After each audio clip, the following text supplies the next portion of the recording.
ঢাকা বিশ্ববিদ্যালয়ের শিক্ষার্থী ও ছাত্রদল নেতা সাম্য হত্যার বিচারের দাবিতে উত্তাল ক্যাম্পাস।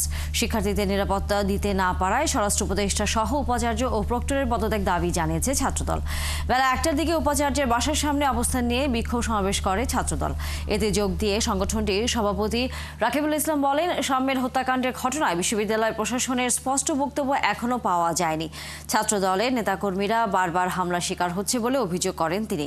উপাচার্য ও প্রক্টরকে সসম্মানে পদত্যাগ করার আহ্বান জানান ছাত্রদল সভাপতি। এ সময় সংগঠনের সাধারণ সম্পাদক বলেন, গণঅভ্যুত্থানের পরেও বিশ্ববিদ্যালয় প্রশাসন শিক্ষার্থীদের নিরাপত্তা দিতে সম্পূর্ণভাবে ব্যর্থ হয়েছে। ছাত্রদলের নেতাকর্মীদের টার্গেট করে হামলা করা হচ্ছে জানিয়ে তারা বলেন, পারভেজ ও সাম্যের হত্যাকাণ্ডের ধরন একই। এসব পরিকল্পিত হত্যাকাণ্ড বলেও দাবি ছাত্রদলের।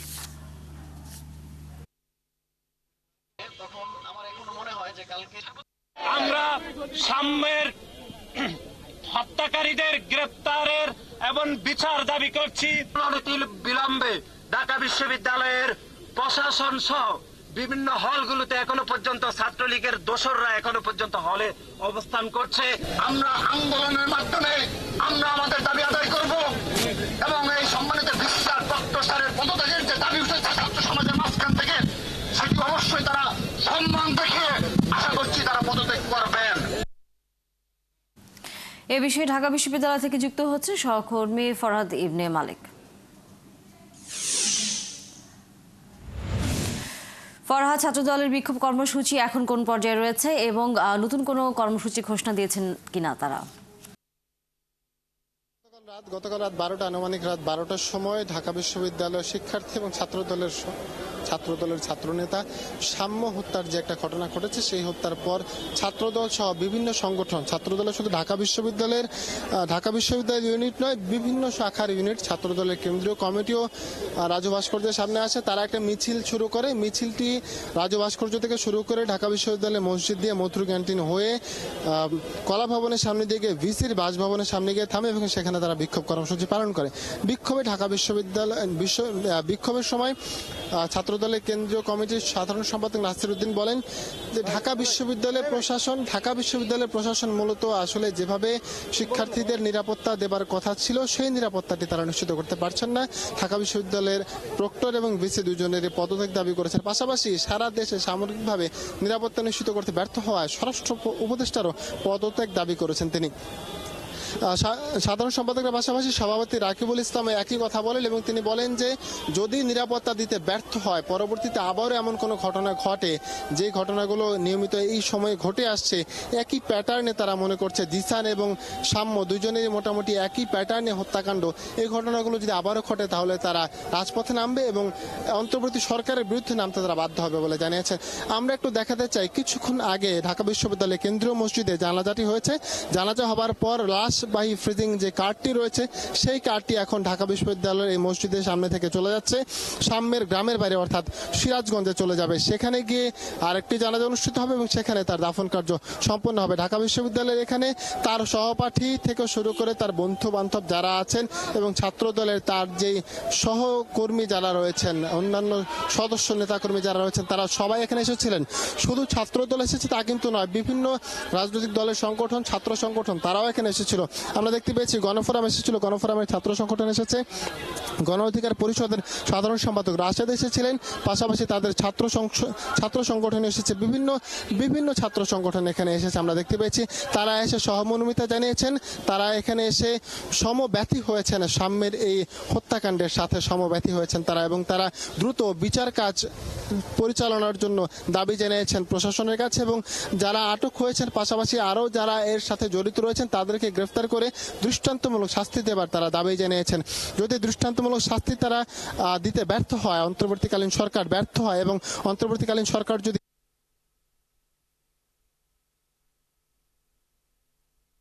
তাদের উপর যেভাবে এই হামলাগুলো হচ্ছে, সেই হামলা যদি সামাল দিতে, যদি ছাত্রদেরকে নিরাপত্তা দিতে ব্যর্থ হয়, তাহলে অন্তর্বর্তী সরকারের বিরুদ্ধে তারা রাজপথে নামতেও দ্বিধাবোধ করবে না।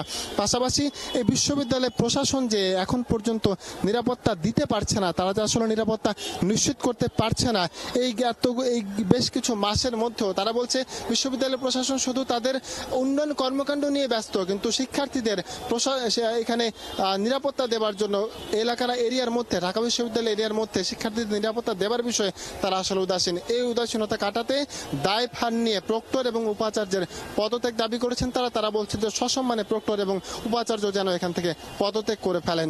এই এখন পর্যন্ত ঢাকা বিশ্ববিদ্যালয় আমার কাছে এই ছিল সর্বশেষ সাম্যের জানাজা নিয়ে, সাম্যের সর্বশেষ অবস্থা নিয়ে চলে যাচ্ছে গ্রামের বাড়ি সিরাজগঞ্জে, সেখানেই অন্তিম শয্যায় সজ্জিত হবেন সাম্য। ধন্যবাদ আমাদের সাথে যুক্ত হয়ে ফরহাদ ইবনে মালিক। সাম্যের আপনি সর্বশেষ যে তথ্য ঢাকা বিশ্ববিদ্যালয়ে তার হত্যাকাণ্ড নিয়ে চলছে সে খবর জানানোর জন্য দর্শক সহকর্মী ফরহাদ ইবনে মালিক ছিলেন এতক্ষণ ঢাকা বিশ্ববিদ্যালয় থেকে। এর আগে ছাত্রদল নেতা শাহরিয়ার আলম সাম্যের হত্যার প্রতিবাদে ও বিচারের দাবিতে ঢাকা বিশ্ববিদ্যালয় ক্যাম্পাসে বিক্ষোভ করে শিক্ষার্থীরা। এতে যোগ দেন বিভিন্ন বিভাগের শিক্ষকরাও। সকালে বিশ্ববিদ্যালয়ের উপাচার্যের বাসার সামনে অবস্থান নেন তারা। এ সময় ব্যর্থ প্রশাসনের কাছে শিক্ষার্থী হত্যার জবাব চান বিক্ষোভকারীরা। শিক্ষার্থীরা বলেন, বহিরাগতদের কারণে বিশ্ববিদ্যালয়ের শিক্ষার্থীদের নিরাপত্তা সংকট দেখা দিয়েছে, কিন্তু 5 আগস্টের পরে দায়িত্ব নেওয়া প্রশাসন শিক্ষার্থীদের নিরাপত্তা নিশ্চিত করতে আগের প্রশাসনের মতোই ব্যর্থ হয়েছে। মঙ্গলবার রাতে দুর্বৃত্তের ছুরির আঘাতে ছাত্রদল নেতা সাম্য নিহত হন। এই ঘটনায় উপাচার্য ও প্রক্টরের পদত্যাগ দাবি করে ছাত্রদল।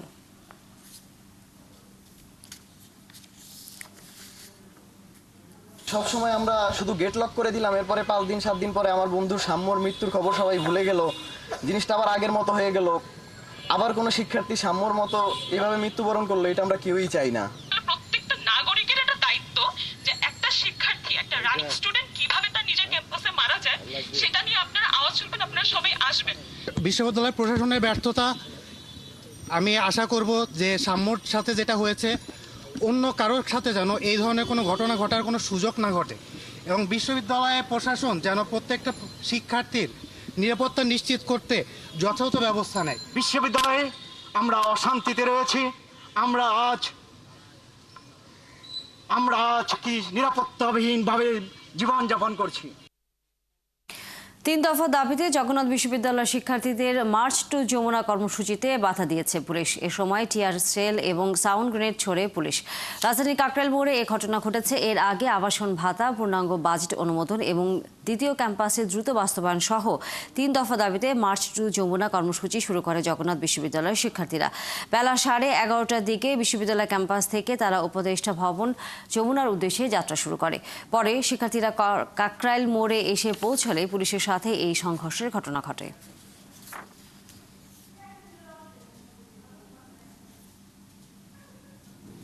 ঢাকা বিশ্ববিদ্যালয়ের 5ম সমাবর্তন আজ। এতে প্রধান বক্তা হিসেবে যোগ দিচ্ছেন প্রধান উপদেষ্টা ডক্টর মোহাম্মদ ইউনূস। তাকে সম্মানসূচক ডি.লিট ডিগ্রি দেবে বিশ্ববিদ্যালয় কর্তৃপক্ষ। দীর্ঘ 9 বছর পর বিশ্ববিদ্যালয়ে এই সমাবর্তন হচ্ছে। এতে অংশ নেবেন 22,560 গ্র্যাজুয়েট। এর মধ্যে 22 জন পিএইচডি ও 17 জন এমফিল ডিগ্রিধারী। 5ম সমাবর্তনকে ঘিরে এরই মধ্যে সাবেক শিক্ষার্থীদের মিলন মেলায় পরিণত হয়েছে বিশ্ববিদ্যালয়ের পুরো ক্যাম্পাস। বর্তমান ও সাবেক শিক্ষার্থীদের উপস্থিতিতে মুখর হয়ে উঠেছে পুরো ক্যাম্পাস। দীর্ঘদিন পর দেখা হয়ে একে অপরের সাথে মেতে উঠেছেন খোশ গল্পে। এই সমাবর্তনে ইউজিসির চেয়ারম্যান, শিক্ষা উপদেষ্টা সহ বিশ্ববিদ্যালয়ের শিক্ষকরা অংশ নেবেন।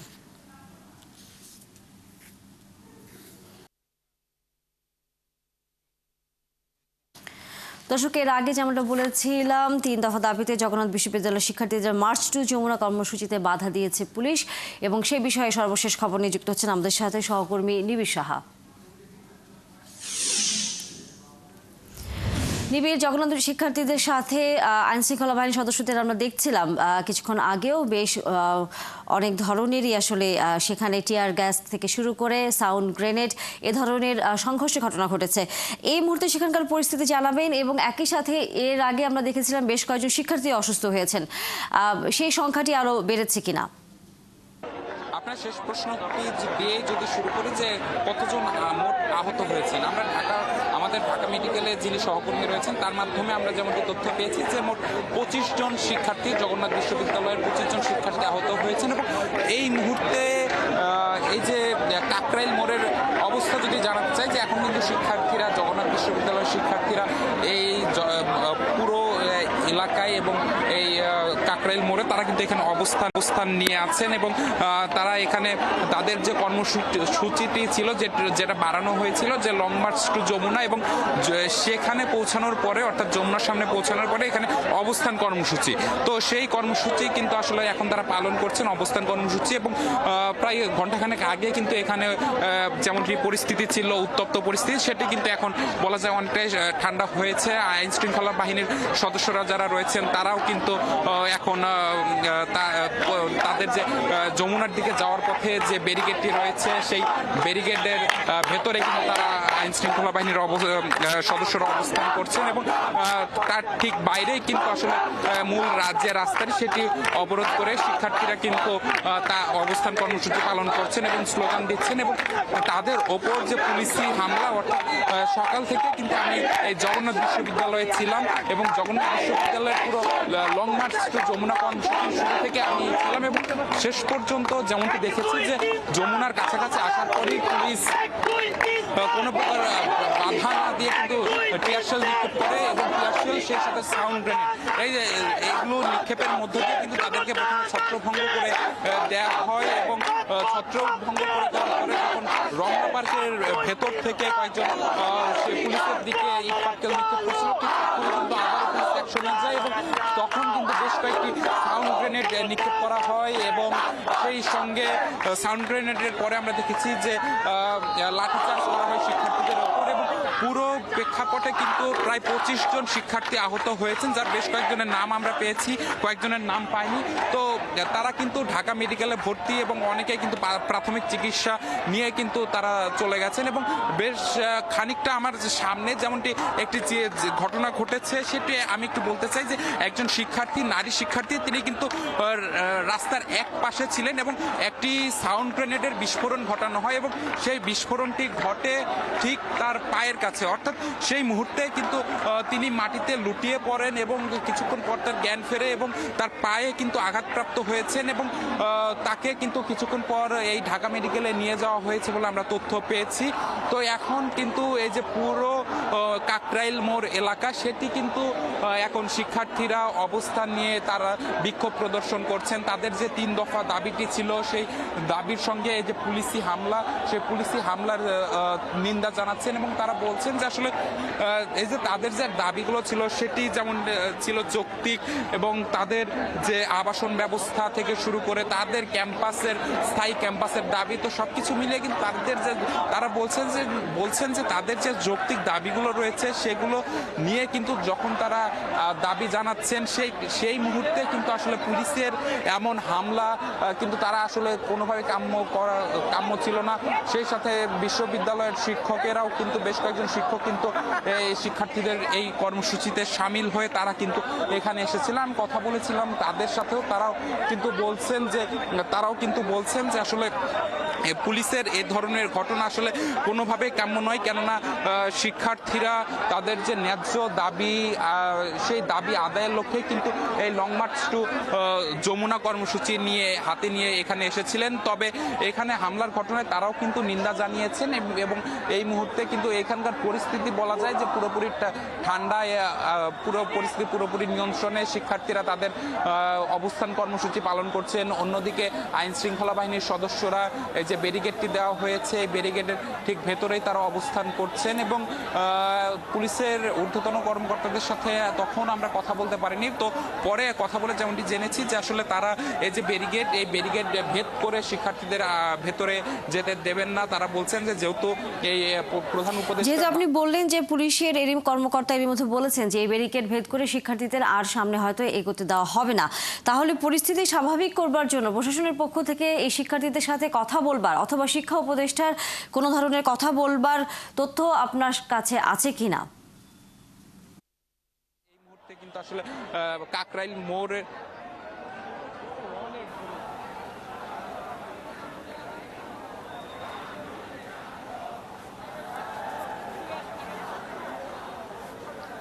আসলে এখন পর্যন্ত কিন্তু শিক্ষার্থীদের সাথে কথা বলে যেমনটি জানতে পেরেছি, তাদের সাথে এই যে তাদের উপর যে তাদের পুলিশের সাথে তাদের যে সংঘর্ষ এবং তাদের যে আহত হয়েছেন বেশ কয়েকজন, তারা হাসপাতালে ভর্তি। তবে এখন পর্যন্ত শিক্ষার্থীদের সাথে ঊর্ধ্বতন শিক্ষা মন্ত্রণালয় কিংবা সরকারের কেউ কিন্তু এখন পর্যন্ত তাদের সাথে এখানে এসে আলাপ আলোচনা করেনি। তো পুলিশের পক্ষ থেকেও কিন্তু আসলে জানানো হয়নি যে যেহেতু তারা রাস্তায় অবস্থান নিয়ে তাদের যে বিক্ষোভ প্রদর্শন করছেন এখান থেকে তাদেরকে সরিয়ে দেওয়া হবে কিনা এই বিষয়ে কিন্তু এখন পর্যন্ত কোনো সিদ্ধান্ত হয়নি। তবে শিক্ষার্থীরা আশা করছেন তাদের যে যৌক্তিক 3 দফা দাবি, সেই 3 দফা দাবি আদায়ে কিন্তু আজকেই সিদ্ধান্ত নিতে হবে। ধন্যবাদ নিবি সাহা। নিশ্চয়ই আমরা ফিরবো আবারও আপনার কাছে এই ঘটনার আরো বিস্তারিত জানবার জন্য। দর্শক, 3 দফা দাবিতে জগন্নাথ বিশ্ববিদ্যালয়ের শিক্ষার্থীরা মার্চ টু যমুনা কর্মসূচিতে অংশ নিয়েছে এবং সেখানে যমুনার সামনে বাধা দিয়েছে পুলিশ এবং তাদের সাথে এক ধরনের সংঘর্ষ তৈরি হয়েছে। সেই খবরাখবর নিয়ে সহকর্মী নিবি সাহা যুক্ত ছিলেন। দেশের সার্বিক পরিবর্তন নিয়ে কারো কোনো গরজ নেই, সবাই ছোটখাটো বিষয়ে গোলমাল করছে বলে মন্তব্য করেছেন প্রধান উপদেষ্টা প্রফেসর ডক্টর মোহাম্মদ ইউনূস। বুধবার চট্টগ্রাম বন্দরে এক অনুষ্ঠানে তিনি আরও জানান, চট্টগ্রাম বন্দর বাংলাদেশ সহ আশেপাশের দেশের হৃৎপিণ্ড হিসেবে কাজ করবে। তাই এই বন্দরের উন্নয়ন ছাড়া দেশের সামগ্রিক উন্নয়ন সম্ভব নয়। সেজন্যই চট্টগ্রাম বন্দরের ব্যবস্থাপনায় দুনিয়ার সেরা প্রতিষ্ঠান নিয়োগ করা হবে। বিস্তারিত নুরনবী সরকার। গত আগস্টে অন্তর্বর্তী সরকারের দায়িত্ব নেবার পর এই প্রথম চট্টগ্রাম বন্দরের কার্যক্রম ও উন্নয়ন পরিদর্শনে গেলেন প্রধান উপদেষ্টা প্রফেসর ডক্টর মোহাম্মদ ইউনূস। বন্দরের চলমান নানা উন্নয়ন কাজের পরিদর্শন করে প্রয়োজনীয় দিক নির্দেশনা দেন তিনি। বন্দরে আয়োজিত এক অনুষ্ঠানে বক্তব্য রাখেন প্রধান উপদেষ্টা। এ সময় তিনি জানান, আমরা যে পিছিয়ে এটা নিয়ে কারো কোনো গরজ নেই। পিছিয়ে থাকার জন্য খুব বেশি দুঃখ দেখি না কারো। ছোটখাটো জিনিস নিয়ে ঝগড়া করে, এখানে গোলমাল ওখানে গোলমাল। সার্বিকভাবে যেটা বিরাট পরিবর্তন দরকার, এটা কারো খুব গরজ আছে বলে মনে হয়। প্রধান উপদেষ্টা আরও জানান, চট্টগ্রাম বন্দর 7 সিস্টার্স সহ প্রতিবেশী ভুটান ও নেপালের হৃৎপিণ্ড। 7 সিস্টার্সের কথা বললাম, সবার জন্য হৃৎপিণ্ড একটাই, নেপালের জন্য হৃৎপিণ্ডই নেই। কাজে আমাদের হৃৎপিণ্ড দিয়ে তাকে চালতে হবে। আমরা তাকে সেই সংযুক্ত করতে চাই, এটা আমাদেরও লাভ, তাদেরও লাভ, আমাদেরও লাভ। এটা এমন নয় যে তাদের মেহেরবানি করি, মেহেরবানি দিতে না। এই হৃৎপিণ্ড যদি সংযুক্ত হয় সেও লাভবান হবে, আমরাও লাভবান হব। ভুটান যদি এটার সঙ্গে সংযুক্ত হয় সেও লাভবান হবে, আমরাও লাভবান হব। 7 সিস্টার যদি এটার সঙ্গে সংযুক্ত হয় তারা লাভবান হবে, আমরাও লাভবান হব। এই হৃৎপিণ্ডকে বাদ দিয়ে চললে যারা এটাতে বাদ দেবে তারা ক্ষতিগ্রস্ত হবে। প্রধান উপদেষ্টা তার বক্তব্যে জানান, চট্টগ্রাম বন্দরের উন্নয়ন ছাড়া দেশের অগ্রগতি সম্ভব নয়। বাংলাদেশের অর্থনীতি যদি পাল্টাতে হয়, পাল্টাতে হবে, হয় অবকাশ নেই, আমাদেরকে পাল্টাতে হবে। কারণ চট্টগ্রাম বন্দর হলো ভরসা। এটাকে বাদ দিয়ে বাংলাদেশের অর্থনীতি নতুন কোনো পাতা, নতুন কোনো অধ্যায়ে প্রবেশ করার কোনো সুযোগ নেই। এই পথ খুলে দিলে বাংলাদেশের অর্থনীতির পথ খোলে। এই পথ না খুললে বাংলাদেশের অর্থনীতি যতই লাফালাফি করো, ঝাপাঝাপি করো, কিছু হবে না। চট্টগ্রাম বন্দরের আনুষ্ঠানিকতা শেষে কর্ণফুলী নদীর উপর বহুল প্রত্যাশিত রেল সহ সড়ক সেতু নির্মাণ কাজের আনুষ্ঠানিক উদ্বোধন করেন প্রধান উপদেষ্টা। নুরনবী সরকার, ৭১, ঢাকা। অধ্যাদেশ বাতিলের দাবিতে কর্মকর্তা কর্মচারীদের আন্দোলনে স্থবিরতা নামের জাতীয় রাজস্ব বোর্ড এনবিআরে। অফিসগুলোতে ছিল না করদাতাদের তেমন ভিড়। অনেকে কর অফিসে এসে পড়েন ভোগান্তিতে। ব্যাহত হয় রাজস্ব আদায়। ইতিবাচক সাড়া না পাওয়া পর্যন্ত আন্দোলন চলবে বলে জানিয়েছে এনবিআর সংস্কার ঐক্য পরিষদ। রুহুল আমিনের রিপোর্ট। এনবিআরের সংস্কার অধ্যাদেশ বাতিলের দাবিতে ঘোষিত কলমবিরতি কর্মসূচির প্রথম দিন। কর অফিসগুলো প্রায় ফাঁকা। কর্মকর্তারা এলেও করদাতার চাপ ছিল না তেমন। আবার যারা এসেছেন তারা পড়েন বিপাকে। আগে থেকে জানা ছিল না যে কর্মবিরতি, আমি এখানে এসে জানতে পারলাম। তো এনবিআর ডিভাইডেড হওয়ার যে ব্যাপারটা, এটার জন্যই খুব সম্ভবত তারা কলম বিরতিতে গিয়েছে বলে আমি জানলাম আর কি এখানে আসার পরে। আমি আসছিলাম কিছু উইথহোল্ডিং জমা দিতে, কিছু অ্যানুয়াল রিটার্ন অ্যাকনোলেজমেন্ট কালেক্ট করার জন্য আর কি। আগে জমা দেওয়া ছিল, আজকে কিছু জমা দিব, এই কারণে আর কি। আজকে অনেক লোক সংখ্যা অনেক কম, করদাতারা কম আসছে। আর এই কারণ হচ্ছে আপনারা হয়তো বা শুনতে পারছেন যে 3 দিন পেন ডাউনের যে এটা আসছে, এই জন্য করদাতা অনেক কম। একাধিক কর অঞ্চল ঘুরে এমন দৃশ্য দেখা যায়। সার্টিফিকেট দেয়া, রিটার্ন সংশোধন কিংবা চালান নেয়ার ঘটনা তেমন চোখে পড়েনি। ভ্যাট সার্কেল ও কাস্টমস হাউসগুলোতেও পালন করা হয় কলম বিরতি। কোনো কোনো অফিসে টাঙানো হয় কলম বিরতির ব্যানার, যা চলে দুপুর 1টা পর্যন্ত। আন্দোলনকারীরা জানান, সমস্যার সমাধান না হওয়া পর্যন্ত কর্মসূচি চলবে। প্রয়োজনে শনিবার নতুন কর্মসূচি ঘোষণা করা হবে। তাদের দাবি, সংস্কারে দক্ষতা ও অভিজ্ঞতার মূল্যায়ন করতে হবে। আমরা আশা করব যে আগামীকালকেও একইভাবে সকাল 10টা থেকে বিকেল 3টা পর্যন্ত এই কর্মসূচি চলমান থাকবে এবং শনিবার অর্থাৎ 17 তারিখেও একইভাবে কর্মসূচি চলবে এবং আমরা বিশ্বাস করি যে এর মধ্যেই হয়তো সরকার আমাদের সাথে বা আমাদেরকে ডেকে পাঠাবেন আমাদের বক্তব্য শোনার জন্য, আমাদের মতামত দেওয়ার জন্য। এখন দিনে অন্তত 2000 কোটি টাকা রাজস্ব আয়ের লক্ষ্য এনবিআরের। চলমান আন্দোলনে যা ব্যাহত হচ্ছে, কর্মকর্তাদের আশঙ্কা, আলোচনার টেবিলে সমস্যার সমাধান না হলে অর্থনীতির ক্ষতি বাড়বে। এনবিআর সংস্কার অধ্যাদেশ বাতিলের দাবিতে গত মঙ্গলবার 3 দিনের কলম বিরতি ঘোষণা করেন কর্মকর্তারা। তবে বাজেট প্রণয়ন, যাত্রী সেবা ও রপ্তানি কার্যক্রম কর্মসূচির আওতামুক্ত রাখা হয়। রুহুল আমিন, 71, ঢাকা। বাতিল হওয়া নিবন্ধন ও প্রতীক ফিরে পেতে জামায়াত ইসলামের আপিলের রায় হবে 1 জুন। বুধবার প্রধান বিচারপতি ডক্টর সৈয়দ রেফাত আহমেদের নেতৃত্বে আপিল বিভাগের বেঞ্চ শুনানি শেষে এই রায়ের এই দিন ঠিক করে। এর আগে মঙ্গলবারের শুনানিতে পর্যবেক্ষণে প্রধান বিচারপতি বলেন, ইতিহাসে এটিই প্রথম ঘটনা যাতে হাইকোর্টের রায়ে রাজনৈতিক দলের রেজিস্ট্রেশন বাতিল করা হয়। আর জামায়াতে আইনজীবী বলেন যে প্রক্রিয়া নিবন্ধন বাতিল হয়েছে তার পদ্ধতি সঠিক হয়নি। রাজনৈতিকভাবে হেয় করতে এমন আদেশ দেওয়া হয়েছিল। গত 12 মার্চ রাজনৈতিক দল হিসেবে জামায়াত ইসলামীর বাতিল হওয়া নিবন্ধন ফিরে পেতে আপিল শুনানি শুরু হয়।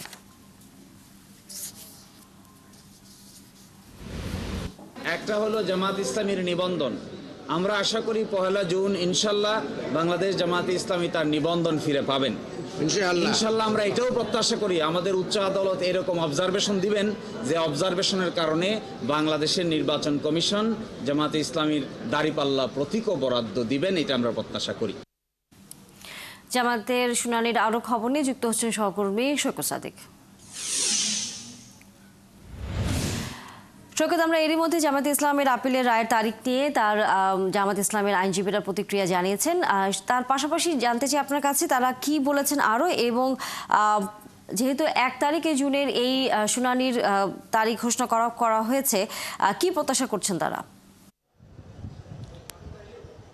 তানিয়া, আপনি বলছিলেন যে আজকে আইনজীবী তারা রিয়েকশন দিয়েছেন যে জামাত ইসলাম তারা রাজনৈতিক দল হিসেবে নিবন্ধন ফিরে পেতে আবার আপিল করেছিলেন। যেহেতু 5ই আগস্ট শেখ হাসিনা সরকার পতনের পরে কিন্তু তারা নতুনভাবে আবেদনটা করেছিলেন এবং সেই আপিল যেহেতু 2013 সালে জামাত ইসলামের রাজনৈতিক দল হিসেবে নিবন্ধন হাইকোর্ট বাতিল করেছিল এবং তাদের যে রাজনৈতিক প্রতীক দাঁড়িপাল্লা সেটাও নির্বাচন কমিশন থেকে বাতিল করে দেওয়া হয়েছে এবং সেই মামলাটা পুনরুজ্জীবিত হওয়ার পরেই কিন্তু আজকে আপিল বিভাগে 2য় দিনের মতো শুনানি হলো।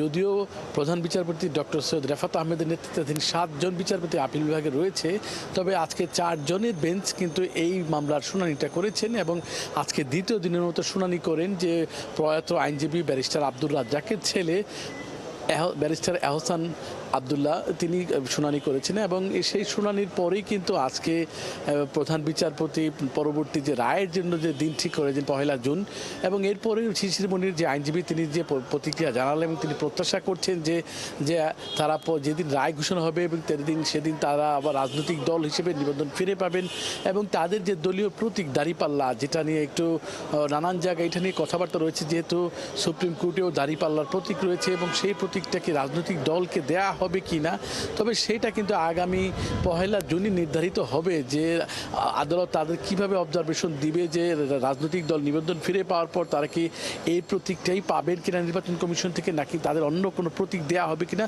সেটার জন্য কিন্তু আগামী 1 জুন পর্যন্ত অপেক্ষা করতে হবে।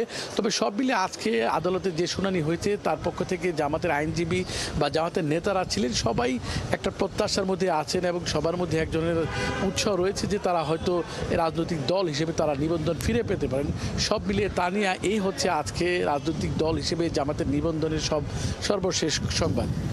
ধন্যবাদ সৈকত সাদিক। নিশ্চয়ই আমরা ফিরবো আবার আপনার কাছে। দর্শক সহকর্মী সৈকত সাদিক ছিলেন এতক্ষণ আমাদের সাথে। দুর্নীতি মামলা আপিল নিষ্পত্তি না হওয়া পর্যন্ত বিএনপির ভারপ্রাপ্ত চেয়ারম্যান তারেক রহমানের স্ত্রী ডক্টর জুবাইদা রহমানকে জামিন দিয়েছে হাইকোর্ট। নির্বাহী আদেশে তার সাজা স্থগিত রয়েছে। বিচারপতি খায়রুজ্জামানের একক বেঞ্চে এই আদেশ দেওয়া হয়েছে। একই সাথে বিচারিক আদালতের নথিও তলব করেছে আদালত। শুনানি শেষে জুবাইদা রহমানের আইনজীবী এস.এম. শাহজাহান বলেন, রাজনৈতিকভাবে হয়রানি করতে এই মামলা করা হয়েছিল। এর আগে মঙ্গলবার জ্ঞাত আয় বহির্ভূত সম্পদ অর্জনের অভিযোগে 3 বছরের সাজার বিরুদ্ধে জুবাইদা রহমান এই আপিল করেন। দুর্নীতির এই মামলায় 2023 সালের 2 আগস্ট তারেক রহমানকে 9 বছর ও তার স্ত্রী ডক্টর জুবাইদা রহমানকে 3 বছরের কারাদণ্ড দেয় ঢাকা মহানগরের বিশেষ জজ আদালত। এছাড়া তারেককে 3 কোটি ও জুবাইদাকে 35 লাখ টাকা অর্থদণ্ড দেন বিচারিক আদালত।